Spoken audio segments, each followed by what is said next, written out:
Isaiah 54 verse 5. आपण काढून यशया अध्याय 54 त्याचा 5.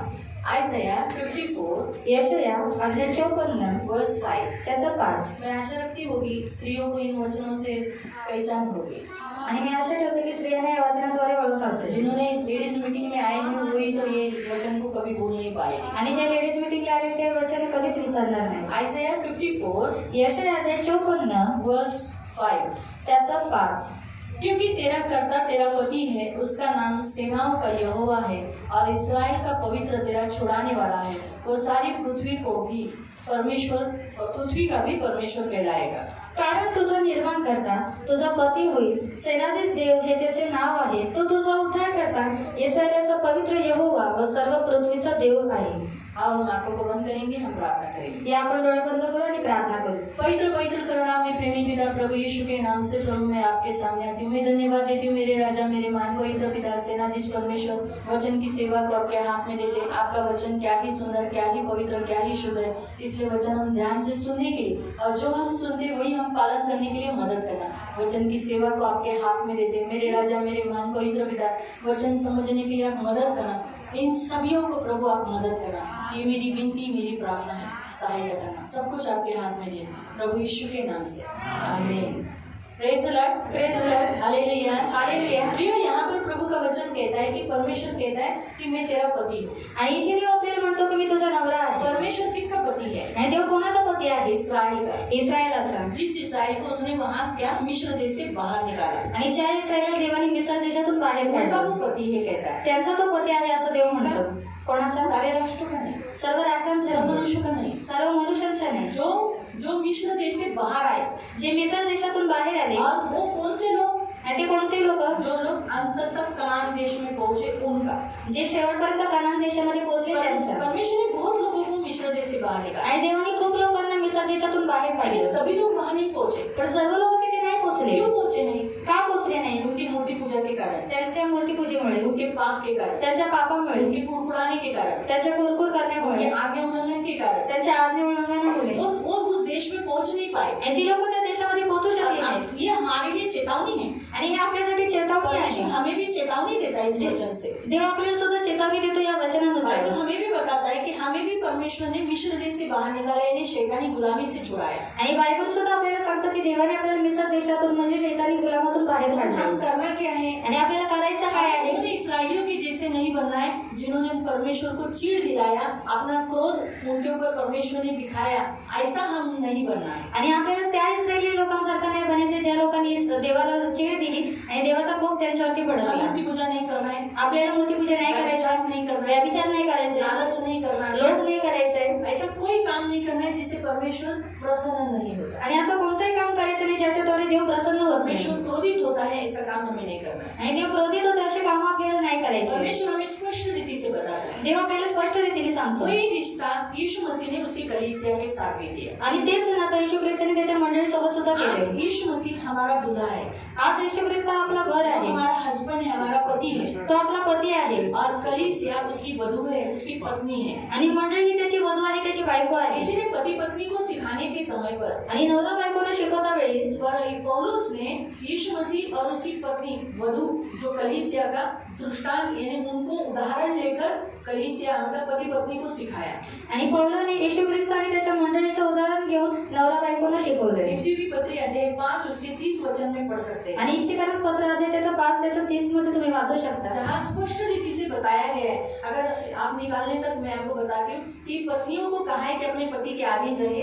आणि नवऱ्याला सांगितले, बायकोला सांगितलेलं आहे की त्याच्या नवऱ्याच्या आधीनतेमध्ये राहावं. पति को कहा है अपनी पत्नी से प्रेम करे. आणि नवऱ्याला सांगितलेलं आहे की त्याच्या बायकोशी प्रेम ऐसा करायचं. प्रेम करना है जैसे वो अपने आप से प्यार करता है. आणि कसं प्रेम करायचं जसं तो स्वतःशी प्रेम करतो. अपने आप से वो कैसा प्यार करता है? क्या वो अपने आप को मारता है? नाही तो स्वतःला मारतो का? नहीं, परंतु उसने क्या बोला है? उसने अपने पत्नी को प्यार किया है. अपने शरीर को जैसे वो संभालता है, केयरिंग करता है, लव करता है, अपने आप को प्यार करते हैं ना हर एक जन, आणि प्रत्येकाला सर्वजण प्रेम करतात ना, वैसे ही अपनी पत्नी से प्यार करना. तसंच ते आपल्या बायकोशी प्रेम करायचं. इस रीति से परमेश्वर ने स्पेशल इस उदाहरण को बताकर हमें सिखाया. आणि खास हे उदाहरण सांगून देवाने आपल्याला शिकवलेलं आहे. ठीक बोलो.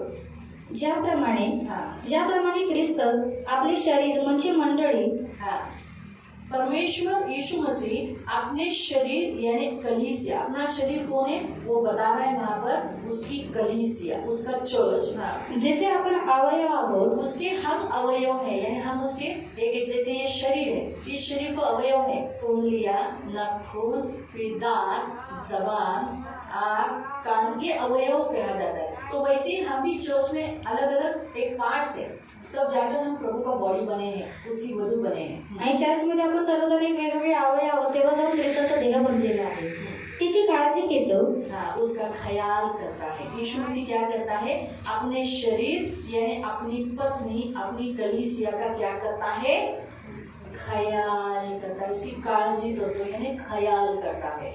त्याप्रमाणेच उसी रीति से आपल्या शरीराचा तुम्ही वैसे तुम भी सब लोग अपने शरीर यानी अपनी पत्नी, आपको कितने जनों को वाइफ है, आणि किती लोकांना पत्नी आहे,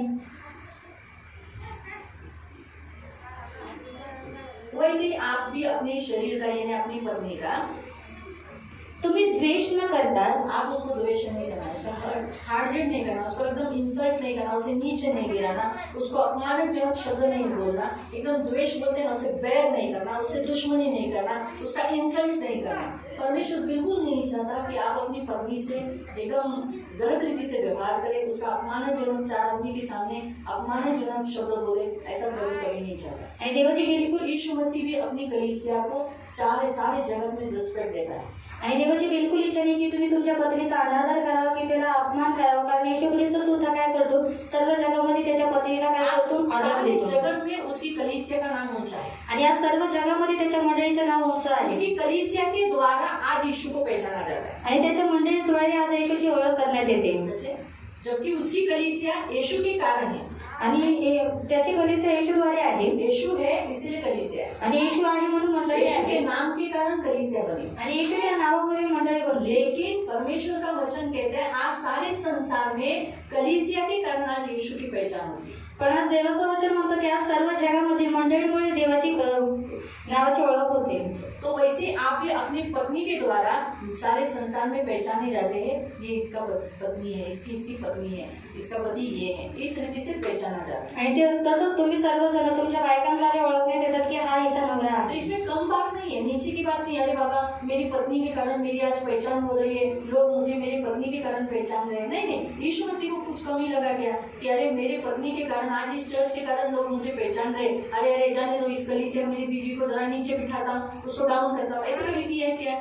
नहीं किया। तो वैसे ही परमेश्वर हमें ये बता रहा है कि जैसे कलीसिया को यीशु मसीह ने महत्व दिया और प्रेम किया, उसे बैर नहीं किया, वैसे ही तुम भी अपने शरीर को, अपनी पत्नी को बैर नहीं करना है, नफरत नहीं करना है, इंसल्ट नहीं करना है। आणि जसं येशूने त्याच्या स्त्रीला काय केलं, महत्व दिलं, तिला प्रेम केलं, तिचा अपमान केला नाही, तसंच देव आज तुमच्या सर्व पुरुषांना सुद्धा सांगतो की तुम्ही सुद्धा तुमच्या पत्नीला प्रेम करायचं आहे, तिला अपमान करायचा नाहीये। पूर्ण लाईन तिची काळजी घेतो, तिची काळजी घेतो, यानी आप भी उसके बारे में क्या करना चाहिए, ख्याल करना चाहिए, फिक्र करना चाहिए, उसके बारे में सोचना चाहिए।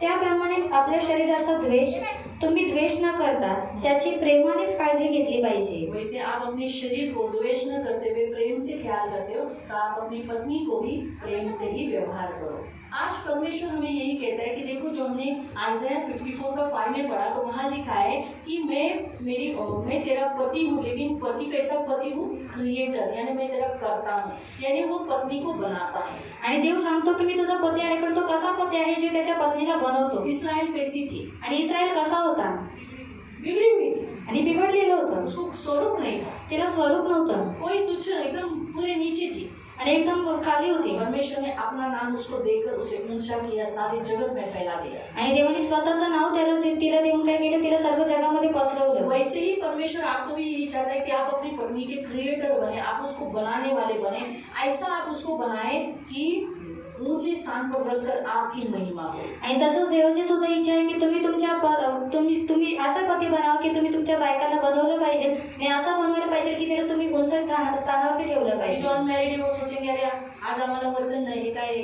नवरा बायकोचं वचन आलं है ना, लेकिन आपके लिए भी तो प्रभु यही सिखा रहा है। पण देव तुम्हाला सुद्धा हे शिकवतो, आगे जाके आप मैरिड हो जाओ, आणि पुढे जाऊन तुम्ही विवाहित व्हाल इसीलिए आपको इस विषय में ख्याल करना पड़ेगा आणि या विषयामध्ये तुम्हाला सुद्धा काळजी घ्यायची आपकी आहे पत्नी से, क्योंकि आप सब प्रभु की वधु हो, आप सब परमेश्वर की वधु हो, आप सब कलीसिया हो। इसलिए प्रभु ने आपको अयोग्य होते हुए भी प्रभु ने आपको चुना। आणि तुम्ही सर्व देवाची मंडळी आहात, देवाची वधू आहात, म्हणून आपण सर्वजण अयोग्य असतावेळी सुद्धा देवाने आपली निवड केली हम कुरूप थे, आणि आपण कुरूप होतो कलीसिया में आने वाला हर एक जन बदसूरत था। आणि चर्च मध्ये येणारा प्रत्येक जण बदसूरत यीशु होता। ने सुंदरता दी, देवाने त्याला सुंदरता आपने दिली, सुंदरता दी, स्वतःची सुंदरता आपने दिली सुंदरता देकर आज हमें सुंदर बनाया है। आणि स्वतःची सुंदरता देऊन त्याने आपल्याला सुंदर पहले हमें बनवले। कोई पहचानता नहीं था, पहिले आपल्याला कोणी ओळखत जान नव्हतं पहचान भी नहीं थी, आणि जान पहचान सुद्धा कोई हमें नव्हती इतना मान और सम्मान भी नहीं देता। आणि कोणी आपल्याला मान आणि सन्मान सुद्धा देत आज नव्हतं। यीशु मसीह के कारण आज हमें मान है, सम्मान है, पण आज येशूमुळे आपल्याला मान आहे आणि सन्मान ये सुद्धा सब आहे प्रभु ने दिया है। आणि हे सर्व देवाने ये दिले प्रभु ने हमको बनाया,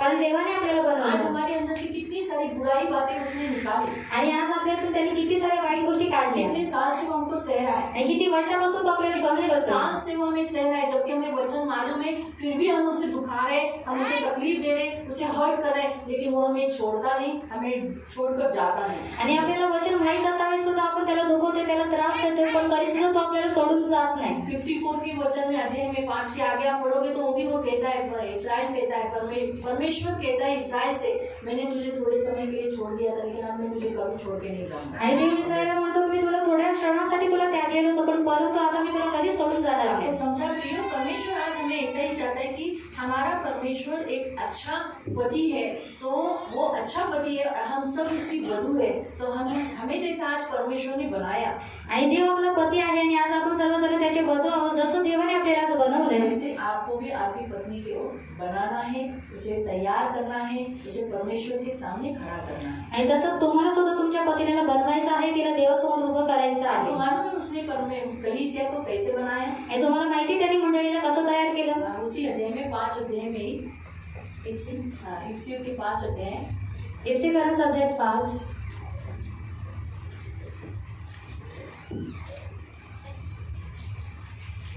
25 आणि 26 27 तक, 27 पर्यंत 25 to 27 तक। 25 ते 27 पर्यंत।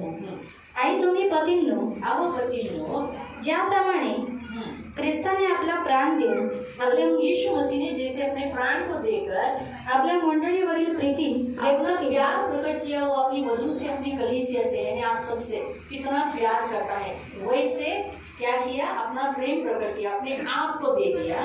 तशीच प्रीती तुम्ही आपापल्या पत्नींवर केली पाहिजे। वैसे ही हे पतियों, आप अपनी पत्नी को ऊपर क्या करना चाहिए, प्यार करना चाहिए। मंडळीला कलीसिया देवाची अच्छी थी, आणि मंडळी चांगली होती, हम लोग अच्छे थे क्या? आपण सर्वजण चांगले होतो, प्यार किया ना, पण प्रेम केलं। तो आपकी पत्नी भी कैसी भी होगी आपको प्यार करना। आणि तुमची पत्नी कशी असली तरी तुम्हाला तिला प्रेम करायचं ये आहे। आज परमेश्वर आपको सिखा रहा है। आणि आज देव ही तुम्हाला शिकवतोय। आपको मालूम है आपकी प्रार्थना, अगर आपकी प्रार्थना में कितना रुकावटें आ सकती है, अगर आपकी पत्नी लाइफ पार्टनर दुखी है, आपसे निराश है, और वो अपनी आंसुओं से परमेश्वर की वेदी पर डाल रही है, दुखा रो रो कर परमेश्वर से प्रार्थना कर रही है, तो याद रखो, कितने भी आप सक्सेस होगे, कितने भी आपको पैसा मिलता होगा, कितना भी आप आगे रहोगे, लेकिन आपका आत्मिक जीवन नीचे नीचे जाएगा और आपको सफल नहीं रहोगे, परमेश्वर के सामने ग्रहणीय नहीं रहोगे। इसीलिए लाइफ पार्टनर को रुलाना मना है, आपकी पत्नी को रुलाना मना है, आणि तुमच्या बायकोला रडवणे मना आहे। बाइबल के अनुसार। आणि बायबलनुसार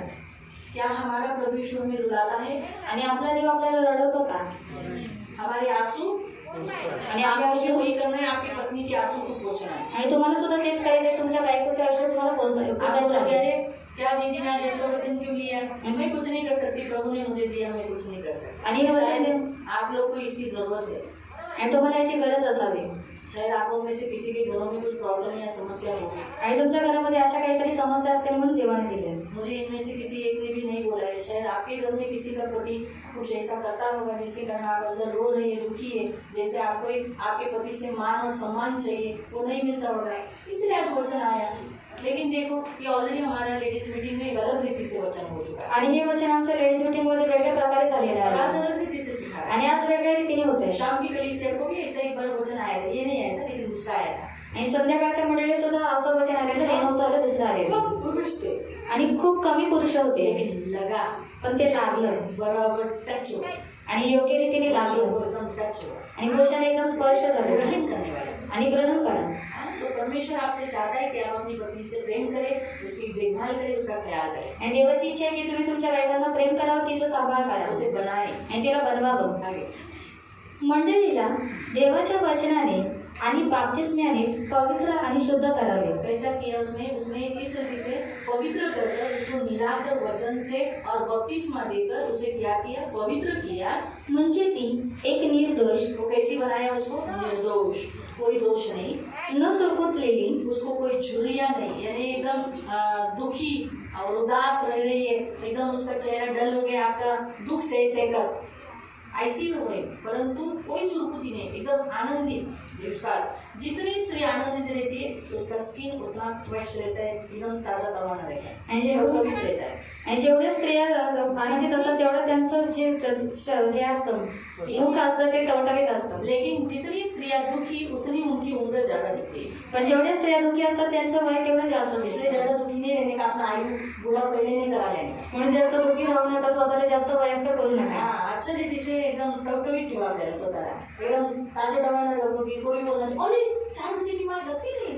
आणि स्वतःला एवढं टवटवीत ठेवा की 4 मुलांची आई झाली होती सुद्धा आता कोणी म्हणू नये. हाँ, हमारी कलीसिया बूढ़ी है, आणि आपली मंडळी वयस्कर जैसे आहे जैसे बढ़ रही है, जवान हो रही है. आणि जसं जसं वाढते ती तरुण होते. यीशु मसीह अपने दुल्हन को क्या कर रहा है, वो ऐसा विटामिन और ऐसा आहार उसको ऐसा रीति से संभाल रहा है कि वो उसके बाजू में और भी खूबसूरत होते जा रही है. आणि येशू ख्रिस्त तिच्या वधूला अशा प्रकारे सांभाळतोय की तिला सर्व काही जे लागतंय ते सर्व काही देतोय, विटॅमिन सुद्धा देतोय, म्हणून ती काय होती आणखी सुंदर होत चालली आहे मजबूत है हमारी कलीसिया आणि मजबूत आहे आपली मंडळी. प्रभु की वधू. तो आपकी भी पत्नी ऐसी मजबूत स्ट्रांग हो जानी चाहिए. आणि तुमची सुद्धा बायको अशीच मजबूत झाली पाहिजे. अरे संजय जगह बीमारी ये दिखता है, ये दिखता है, ये ऐसा नहीं होने चाहिए, एकदम मजबूत होनी चाहिए. आपके प्यार में वो उसका सारा दर्द बीमारी निकल जानी चाहिए. आणि तुमच्या प्रेमामध्ये तिथे सर्व दुःख निघून गेलं आज पाहिजे. प्रभु के प्यार में हमारी सारी बीमारियां, सारी दुर्बलता सब निकल गई और हम लोग फ्रेश हो गए. आणि आज देवाच्या प्रेमामध्ये आपलं सर्व दुःख सर्व आजार पण निघून गेलेला आहे आणि आपण ताजेतवाने झालेलो आहोत. आपके प्यार से आपकी पत्नी का लाइफस्टाइल चेंज हो जाता है. आणि तसंच तुमच्या प्रेमाने सुद्धा तुमची जी बायको आहे तिचं जी जीवनशैली असते ती बदलून जाते. सर्व दोषमुक्त, हाँ, उसमें कोई पाप नहीं, कोई दोष नहीं, उसमें पवित्र पवित्र किया है उसको व वैभवशाली और उसको संपत्ति से भरपूरी से भर दिया है. आज चर्च के पास पैसा कम रहता है क्या? आणि आज मंडळी पैसे कमी असतात का? बताओ, आपके पास पैसा कम है? आणि तुमच्याकडे पैसे कमी आहेत का? पहले कैसे थे आप लोग, पहिली कशी होते तुम्ही लोक? है ना? निवृत्ती कैसा होता तो पहला, छोटा सा निवडूसा, दीदी दीदी करत यायचा. आता तू कसा झालाय? आता तुझ्या खिशात पैसे आहेत ना? जेव्हा होता तेव्हा पैसे होते का? बरं काय ना, सही है. आप लोग खुद अपने बारे में, लाइफ के बारे में, तो चलो छोटा था, जितने जवानी के दिनों में शादी छोड़ने के बाद आए उन लोगों को पूछते भाई, कभी जब आप आए थे तभी, है ना, घर कैसा था, बच्चे कितने छोटे छोटे थे, हाइट धड़ा बढ़ने लगी, मेरे से भी पूछा इतना सा था आंखों के सामने, मेरा मन है ना, ये देखना है. परमेश्वर ने आज संपत्ति दी ना, आणि आज देवाने आपल्याला संपत्ती दिली ये यार, आणि हे लक्षात अपनी ठेवा. वाइफ को उसने प्रॉपर्टी पर अथॉरिटी दी. आणि त्यांनी त्याच्या बायकोला त्याच्या संपत्तीवरती अधिकार दिला. आज प्रियो प्रभु आपसे यही कहता है. आणि आज देव आपल्याला हेच म्हणतो. कुछ पॉइंट मैं आपको बताती हूँ. काही गोष्टी परमेश्वर ने इस्राएल को अपनी पत्नी बोलकर ग्रहण किया. जसं देवाने इस्रायलला त्याची बायको म्हणून ग्रहण केलं. होशे अध्याय 2:16 में परमेश्वर ने उसको कहा कि तू मुझे स्वामी नहीं परंतु तू मुझे मेरा पति बोलकर संबोधन करेगी. आणि होशे अध्याय 2:16 मध्ये तो म्हणतो की तुम्हाला स्वामी नाही परंतु तू मला तुझा नवरा म्हणून संबोधन करशील. तू मुझे ईशी बोलकर बुलाएगी. आणि तू मला ईशी म्हणून ईशी बोलवशील. यानी मेरे पति. आणि ईशी म्हणजे माझा नवरा. आपका पति है, आपकी पत्नी है ना, आपको ऐसा ही बोलने के लिए बोलना चाहिए कि मेरे पति से गर्व से बोलना चाहिए, प्यार से बोलना चाहिए, ऐसा उसके अंदर वो फीलिंग आना चाहिए. वैसा आप लाइफ जियोगे तो वो जरूर कन्फेशन करेगा. आणि तुमच्या बायकोने तुम्ही जर असं जीवन जगलं, जर तुम्ही तिचे सर्व गरजा पूर्ण केल्या तर ती नक्की म्हणेल की हा माझा नवरा आहे. परमेश्वर ने इस्राएल को इतना तृप्त किया, इतना आशीषित किया कि इस्राएल अपने परमेश्वर को बोलती थी ईशी यानी मेरे पति. आणि देवाने इस्रायलला एवढं तृप्त केलं, एवढं आशीर्वादित केलं की इस्रायल म्हणायचं की ईशी म्हणजे माझा नवरा. आज कितनी सारी स्त्रियों को मेरा पति बोलने के लिए उनको अंदर ही अंदर फीलिंग आता है कि मेरा पति ऐसा क्यों है, मेरे पति मेरे साथ ऐसा क्यों व्यवहार करते हैं. मैं क्या किस बातों में कम रहती हूँ, पर उनके अंदर फीलिंग्स रहता है, वो दुख रहता है। आणि आज खूप सारे स्त्रियांना त्यांचा नवरा म्हणण्यासाठी त्यांना काहीतरी फिलिंग्स येतात की आज मी कुठे कमी पडले, माझा नवरा असं काय आहे. मालूम हुआ, इसलिए ऐसा बोलना चाहिए आपकी पत्नी ने कि ये मेरे पति है. आणि असं तुमच्या बायकोनी म्हटलं पाहिजे की हा माझा नवरा आहे. आपको मालूम है हस्बैंड यानी क्या है? हस्बैंड नाम का जो स्पेलिंग है HUSBAND, यानी हस यानी हाउस, BAND बैंड यानी बांधने वाला, घर को पकड़कर बांध कर रखने वाला, उसे बोलते हैं हस्बैंड. आणि हस म्हणजे घर आणि हस यानी हाउस, यानी हाउस, हस म्हणजे हाऊस, घर, बांधने वाला, घराला बांधणारा. इसलिए हस्बैंड इज वेरी इंपॉर्टेंट. म्हणून नवरा फार इम्पॉर्टंट आहे. मालूम हुआ? इसीलिए परमेश्वर क्या चाहता है? म्हणून देवाची काय इच्छा आहे? परमेश्वर चाहता है कि आप अपनी पत्नी के साथ एकदम हार्डली क्रुएलिटी से बिहेवियर नहीं करें. आणि देवाची इच्छा आहे की तुम्ही तुमच्या बायकोशी एकदम कठोरपणाने वागू नये. कुलसी की पत्री अध्याय 3 उसके 19 के अनुसार. आणि कलोसीकरण पत्र अध्याय 3 त्याचा 19 नुसार. दूसरा, आप अपनी पत्नी को रिस्पेक्ट दे सबके सामने. आणि तुम्ही तुमच्या बायकोला आदर देवा सर्वांसमोर. ये सेकंड पॉइंट. आणि हा दुसरा थर्ड मुद्दा. पॉइंट, परमेश्वर चाहता है कि आप अपनी पत्नी के साथ अपनी जो फीलिंग्स है, आप अपना गुस्सा कैसे बताते हो, प्रदर्शित करते हो. मेरी बीवी बोलते, मेरे बीवी पे मैं गुस्सा करूंगा, कैसे निकालते हो? तब अपना प्यार, अपनी भावनाएं ये भी प्रदर्शित करो. सिर्फ गुस्सा ही क्यों दिखाते हो? आणि फक्त तुम्ही तुमच्या बायकोला तुमचा रागच का दाखवता, तुमच्या प्रेम सुद्धा तुम्ही प्रकट करा. तीसरा हुआ ना. चौथा, परमेश्वर चाहता है कि आप अपने बच्चों के सामने अपनी पत्नी को बड़ा रखें, बड़ापन दे. बच्चों के सामने उसका इंसल्ट नहीं करें. आणि देवाची इच्छा आहे की तुम्ही तुमच्या मुलांसोबत तुमच्या पत्नीला जास्त प्रेम करावं, तिचा आदर करावं, तिचा अपमान करू नये. Treat her with dignity in front of your child. यानी आप अपने बच्चों के सामने उसको बड़ा करें. नहीं तो आपके बच्चे भी आपकी पत्नी को ऐसा बोलेगा, दाना माता दे दा, दाना लेकर आना, ऐसे बोलेंगे. अगर पुरुष ही उसकी पति ही उसको रिस्पेक्ट नहीं दे रहा बच्चों के सामने, क्या बच्चे माँ का सुनेंगे क्या? आणि नवरा त्याच्या बायकोला त्याच्या मुलांसमोर आदर देत नाही तर मुलं तिच्या आईचं ऐकतील का? गाना अगर कोने में बैठना, गाना करना तेरा काम. क्योंकि घर का पुरुष ही उसको रिस्पेक्ट नहीं दे रहा है. कारण घराचा पुरुषच तिला आदर देत नाही. आपको समझ में आ रहा है? तुम्हाला समजलं? आप बोलोगे मेरे बच्चे तो छोटे छोटे हैं, उनको क्या हो, तो मेरे बच्चे क्रिश्चियंस है, वो तो रिस्पेक्ट ही देंगे. नहीं, आपको ऐसा नहीं सोचना कब शैतान कब क्या करेगा बोल नहीं सकते. इसलिए अपने बच्चों के सामने आपकी पत्नी को बड़ापन देना, बड़ापन मोटेपन देना, दिला देना.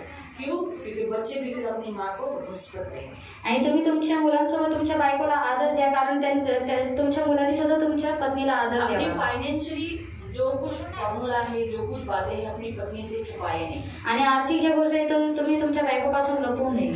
अपनी पत्नी को अपने से भी ज्यादा अच्छा समझे, उसको तुच्छ नहीं जाने. आणि स्वतःपेक्षा वाढीव तुमच्या स्त्रीला तुम्ही समजावं. परमेश्वर है ना, ऐसे ही करते हैं ना उसकी पत्नी के साथ.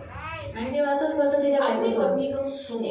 आणि तुम्ही तुमच्या बायकांचं ऐकावं. वो क्या चाहती है, उसका क्या एडवाइस है, वो क्या बोलना चाहती है, उसकी मन की क्या बातें हैं, वो सुने. आणि तिच्या मनातल्या काही गोष्टी आहेत, ती काय सल्ला देते ते तुम्ही ऐकावं. ये शारीरिक दृष्टिकोण से मैंने आपको बताया. आणि शारीरिक दृष्टिकोन तुम्ही अब तुम्हाला आत्मिक सांगितलं. रीति से मैं आपको बताती हूँ. आत्मिक रीतीने मी तुम्हाला सांगते. लीड हर इन वर्शिप, उसको आराधना में ले जाना, आणि तिला आराधना स्थळामध्ये घेऊन जा. उसको प्रार्थना में बिठाना. तिला प्रार्थनेमध्ये आज बसवा. परमेश्वर हमारा पति होने के कारण, यीशु मसीह हमारे पति होने के कारण सबसे पहला वो क्या कराता है? हमसे प्रार्थना कराता है, स्तुति आराधना कराता है. आणि आज आपला देव आपला नवरा असल्यामुळे मुझे इसे ही बोलता है, तू आज कभी स्तुति आराधना के लिए. फिर मुझे फीलिंग्स आता है, बहुत बुरा लगता है.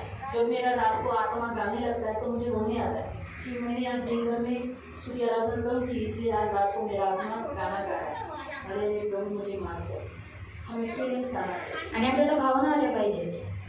मालूम है? तो इसलिए आप अपनी पत्नी को आध्यात्मिक बातों में आगे ले जाए. म्हणून तुम्ही तुमच्या बायकांना आध्यात्मिक गोष्टीमध्ये पुढे घेऊन उसका जा. बोझ उठाए, आणि तिचा ओझं उचलावं. उसको मदद करे. तिला मदत फर्स्ट करावं. पीटर चैप्टर 3 वर्स 7 के अनुसार पहिला पेत्र अध्याय 3 त्याचा 7 नुसार उसकी जरूरतों को पूरा करना. तिचे सर्व गरजा पूर्ण करा. आज परमेश्वर हमारा परमेश्वर होने के नाते, हमारा पति होने के नाते सारी जरूरतों को पूरा करता है. तो हर पति का ड्यूटी है कि अपनी पत्नी की सारी जरूरतें पूरी करे. उसको भी कुछ लगता होगा महीने का कुछ हुए तो आप देने के लिए आगे होना चाहिए. आणि आज आपला देव आपला नवरा असल्यामुळे तो आपल्या सर्व गरजा काही पूर्ण करतो. तर तुम्ही सुद्धा तुमच्या जे बायका आहेत त्यांच्या सर्व गरजा भागवाव्या. सब घर इन हो, उसके घर में जैसे वो घर चलाती है, संभालती है, तो आप भी उसको रिस्पेक्ट दे, उसकी भी सेवा करे, उससे भी पूछे कि मुझे क्या तकलीफ है. आणि जसं ती तुमचं घर सांभाळते तुम्ही सुद्धा तिला आधार द्यावा, तिला मदत करावी, आणि तिला विचारावं तुझा काय त्रास आहे का. लोगों के सामने इन पब्लिक चर्च में उसकी स्तुति करे आणि लोकांसमोर तिची स्तुती करावी. वचन आया बोलकर 4 आदमी के बीच में लेकर जाकर ये ना मेरी बीवी बहुत अच्छी है, ये तो बहुत प्यारी है, ऐसा उनकी इंसल्ट करने के लिए नहीं, दीदी ने बोला है बोलकर अपमानजनक करने के लिए नहीं. दिल से आपकी बीवी सचमुच आपका घर संभालती है, आपकी बीवी आपका बच्चों को इतना संभाला, आपके बच्चों घर पोषण. सोचो ना, अगर आप एक काम वाली रखेंगे आणि तुम्ही जर कामवाली ठेवली तो उसको महीने में सैलरी देना पड़ेगा, आणि तिला महिन्यामध्ये पगार द्यावा लागेल. है ना. आपकी बीवी आपसे पगार लेती है आणि तुमची बायको तुमच्याकडे पगार मागते का. इतने साल से. आप बोलोगे शादी करके आई तो क्या उपकार है, आपने शादी की है. आणि तुम्ही मला लग्न करून आले, तुम्ही कशाशी लग्न केले, तुम्ही तिला घेऊन आले. आप उसके घर गए और आप खुद लड़की देखा है, आपने खुद उससे शादी की. आणि तुम्ही तिच्या घरी जाऊन तिला स्वतः पाहिले आणि तिच्याशी लग्न केले. इसलिए आपका ड्यूटी है उसको संभालना, उसकी स्तुति करना, लोगों के सामने इंसल्ट नहीं करना, उसको आत्मिक रीति से भी बताना मेरी wife is she is very good, हमेशा बोलना. आणि तुम्ही तुमचं कर्तव्य आहे की तुम्ही लोकांसमोर तिची स्तुती करा, तिला वाढवा, तिचा अपमान करू नये, परंतु आदर करावा. उसे अपना प्रेम दिखाना कि आप उसे कितना प्यार करते हो. आणि तिला तुम्ही तुमचं प्रेम दाखवा की तुम्ही तिच्याशी किती प्रेम करता. और आप एक कांच के समान उसके सामने रहो, आणि एका काचेसारखं तिच्या समोर बना पत्थर के समान नहीं. आणि दगडासारखं नाही. आज परमेश्वर आपसे यही चाहता है. आणि आज देवाची हीच इच्छा आहे. परमेश्वर चाहता है कि जैसे परमेश्वर एक पति होकर, पुरुष होकर पति का कर्तव्य पूरा करता है, तो आप लोग भी अपने आप को पुरुष बोलते अपने घर का, तो आप भी अपनी पत्नी के साथ, बच्चों के साथ सही बिहेवियर करना चाहिए. आणि देव त्याचं कर्तव्य जसं पूर्ण करते, पुरुष असून तो त्याच्या बायकोला सांभाळते, मग तुम्ही सुद्धा काय करा, तुम्ही जर स्वतःला पुरुष म्हणताय तर तुम्ही सुद्धा तुमचे जे सर्व काही कर्तव्य आहे तुमच्या बायकांना सांभाळा आणि तुमची जी मुलं आहेत त्यांना सुद्धा सांभाळा. त्यांच्या गरजा इस्राएल से पूर्ण कहा कि मैं तुझे कभी नहीं छोड़ूंगा, आणि देवाने इस्रायलला सांगताना तुला कधीच सोडणार कभी नाही नहीं छोड़. आणि कधीच सोडलं नाही. यीशु ने भी कहा, आज हम सब कलीसिया को कहता है ना, पढ़ा है ना आपने, जगत के अंत तक. आणि देव म्हणतो जगाच्या समाप्तीपर्यंत मी तुझ्या सोबत आहे. उसकी वधू को छोड़ा, आणि त्याने त्याच्या बायकोला सोडलं आप भी अपनी पत्नी को नहीं छोड़ने वाले. आणि तुम्ही सुद्धा तुमच्या बायकोला कधीच सोडू नये. ये आज प्रभु की इच्छा है. आणि आज ही देवाची इच्छा आहे. हमारा परमेश्वर हमारा पति है, आणि आपला देव हा आपला पती आहे, हमारा बनाने वाला, आपला बनवणारा आहे शून्य से आकार देने वाला. आणि शून्यातून आकार देणारा आहे. आप भी ऐसे एक अच्छे पुरुष बनो और एक अच्छे पति बनो. आणि तुम्ही सुद्धा एक असे चांगले पुरुष बना आणि चांगला नवरा सुद्धा अगर बना. आपकी पत्नी आपके गलती के स्वभाव से अगर दुखी रो रही है तो आपकी प्रार्थना ऊपर नहीं जाएगी. जर तुमची बायको तुमच्या चुकीच्या स्वभावामुळे रडते, दुखी आहे, तर तुमची जी प्रार्थना आहे ती वरपर्यंत जाणार नाही. इसलिए अपनी पत्नी से कनवाड़ू बनो म्हणून तुम्ही तुमच्या बायकोवरती दया करा और अच्छा बिहेवियर. आणि चांगली वागणूक करा. यही परमेश्वर चाहता है. आणि आज हीच देवाची इच्छा आप आहे. में से ऐसा लगेगा मेरी बीवी की तो बहुत सारी, बीवी में भी बहुत सारी कमजोरियां है, वो कभी कभी बहुत बात करती है, बहुत झगड़ा करती है, लेकिन आप अगर सही रहोगे ना ऑटोमेटिकली इसकी चेंज हो जाती है. आणि तुम्ही बोलाल की माझ्या बायकोमध्ये सुद्धा खूप साऱ्या निर्बलता आहेत, पण जर तुम्ही योग्य रीतीने तिच्यासोबत राहाल तर ते सुद्धा बदलून जाईल. अगर आप उसका सुन रहे हो तो नेचुरली वो आपको आदत देगी, रिस्पेक्ट देगी, आपसे घबरे फिजूल में बात नहीं करेगी. आणि जर तुम्ही तिचं ऐकलं तर ती सुद्धा तुम्हाला आदर देईल आणि योग्य रीतीने तुमच्याशी बोलेल. आप उसकी जरूरतों को पूरा कर रहे हो, इसलिए वो बाहर किसी के सामने मांगेगी नहीं, आपका अपमान करेगी नहीं, आपको इज्जत देगी कि मुझे मेरे पति से जो चाहिए वो सब मिल रहा है, फिर मैं मेरे पति को क्यों अपमानजनक शब्द दूं. आणि जर तुम्ही तुमच्या बायकोची सर्व गरजा पूर्ण करता ती लोकांसमोर मागणार नाही आणि तुम्हाला आदर देईल, कारण ती म्हणेल की माझा नवरा माझी सर्व काही गरजा पूर्ण करते, मग मी त्याचा अपमान का करावा. इसलिए प्रियो, आप जैसा बिहेवियर करोगे सामने से वैसा उत्तर मिलता है. आणि जसं तुम्ही वागणूक कराल तसं समोरून प्रतिक्रिया आज हमारा मिळेल. परमेश्वर हमसे अच्छा बिहेवियर करता है, इसलिए हम आज परमेश्वर के साथ अच्छा बिहेवियर करते हैं. आणि आज आपला देव आपल्याशी चांगली वागणूक करतो, म्हणून आपण सुद्धा आपण आपल्या देवाची चांगली वागणूक करतो. अगर प्रभु हमसे हार्ड रीति से बात करता तो आज हम लोग यहाँ कोई होते. आणि जर आज देवाने आपल्याशी कठोर रीतीने वागणूक केली असती तर आज आपण कोणी इथे असतो का. कोई भी नहीं होता, मैं भी नहीं होती. आणि कोणी नसतं, मी सुद्धा माझ्या नसते. चुका काढतो, नको मला नाही जायचं. और मेरी गलतियां निकलते हैं, मुझे नहीं जाने का. नाही, घरात सुद्धा जोरानेच ऐकायचं. लहानपणापासून आईचं जोराने ऐकत होतं, नंतर बहिणीने आपला हात साफ केला, नंतर भावाने हात साफ केला, नंतर टीचरने हात साफ केला, आता नवरा हात साफ करतोय, सगळे हातच साफ करतात. मग कशाला देव पण जर आपला हात साफ करतोय मग कशाला द्यायचं देवाकडे. ऐसा म्हणजे मी नाही आते. हात साफ करणं म्हणजे मारणं आणि हात साफ करणं म्हणजे मारणं. बरं, पण देव आपल्यावर प्रेम करतो. और प्रभु हमसे प्यार करता है, म्हणून असं म्हणतात.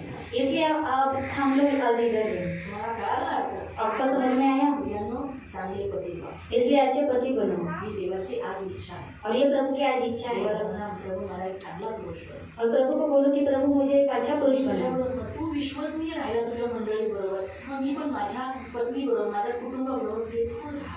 और तू फेथफुल रहा तेरी कलीसिया के साथ, और मैं भी फेथफुल रहना चाहिए मेरे बीवी के साथ और मेरे बच्चों के साथ. मी जसं तू तुझ्या मंडळीला धोका देत नाही, मी पण माझ्या बायकोला, माझ्या मुलांना धोका नाही देत. और तू तेरी कलीसिया को धोखा नहीं देता, तो वैसे ही मैं भी मेरी बीवी को और मेरे बच्चों को धोखा न दूँ.